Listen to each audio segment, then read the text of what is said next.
जिस ट्रेन में सलग ट्रेवल कर रहे थे वो अचानक ऑफ ट्रैक होकर नदी में गिर जाती है, जिसमें 17 लोग डूबकर मारे गए। वहीं पर सलग किसी प्रकार तैरकर ऊपर आ गए, जहां पर रेस्क्यू टीम उनको बचा लिए। फिर इसके अगले साल सलग फर्स्ट टाइम एरोप्लेन में ट्रेवल कर रहे थे, तभी उनके पास वाला गेट खुल गया और सलग बिना पैराशूट के प्लेन से बाहर फेंका गए। अब उधर प्लेन एक पहाड़ से टकराकर क्रैश हो गया, जिसमें 20 लोग मारे गए। वहीं पर सलग एक बार फिर बच गए। वो एक हैशटैग पर गिरे, जिसके कारण उनको सिर्फ खरोच आया और कुछ नहीं। फिर 1966 में सलग जिस बस से ट्रेवल कर रहे थे वो बर्फ के कारण फिसलकर एक नदी में गिर जाती है, जिसमें 4 लोग डूब गए। वहीं पर सलग एक बार फिर बच गए।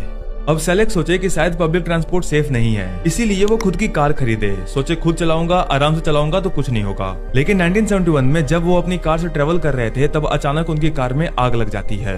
सलग जल्दी से कार के बाहर कूदे और उनके कूदते ही कार का बोनट फट जाता है। फिर 1973 में जब सलग अपनी कार में पेट्रोल भरवा रहे थे तभी अचानक पेट्रोल पंप माल फंक्शन हो गया, जिसके कारण पेट्रोल चारों तरफ फैल गया और भीषण आग लग गई।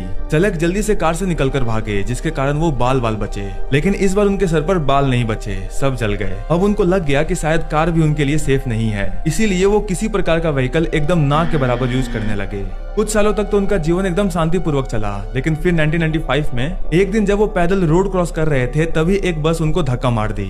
अब कोई और होता तो डेफिनेटली नहीं बचता, लेकिन सलग को बचने के अलावा और कुछ आता ही नहीं। फिर इसके अगले साल 1996 में जब ये माउंटेन पर अपनी कार चला रहे थे तभी अचानक एक मोड़ पर सामने से ट्रक आ गई। अब ऐसे में सलग का दिमाग काम नहीं किया और वो अपनी कार को खाई में कूदा दिए। अब अगर सलग कार में होते तो शायद मारे जाते, मगर वो सीट बेल्ट नहीं लगाए थे, जिसके कारण वो किसी प्रकार कार से निकलकर एक पेड़ पर लटक गए। इन्हीं रीजंस के कारण उनके दोस्त उनके साथ कभी ट्रेवल नहीं करते थे। फिर 2003 में सलग अपने 73rd बर्थडे पर एक लॉटरी टिकट खरीदे, जिसमें वो उस टाइम का $1 मिलियन कैश जीत गए। और फाइनली 2016 में वो 87 साल की उम्र में नेचुरल तरीके से इस दुनिया को छोड़ गए।